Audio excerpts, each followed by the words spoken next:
Puno ng drama at tensyon, handa ka na ba? Sa nakaraang episode, tinanong ni Kim Bum si Sagay kung gusto niyang maging unang artist ng sariling label na gusto niyang itayo.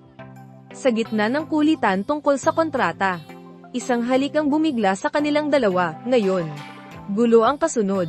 Sina Sagay, Kim Bum, So Taeyang, Bae Ji-won Yuri, at Gong Jin-gu ay nagkagulo sa mga miyembro ng Hanju University Band Club. Pagdating nila sa club room, wasak.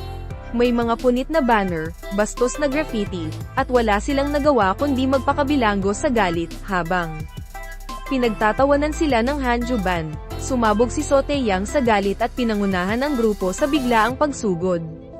Nauwi ito sa pisikal na rumble, makakabawi ba ang 2SAGYE? O lalo lang lalakas ang Hanju Band? Ito ang laban na magpapakita ng tapang at karisma ni Sagay, Kim Bum, at ang buong team. Huwag palampasin ang susunod na kabanata, dahil dito, hindi lang musika ang pinapakinggan, ito'y sinusugalang laban, abangan.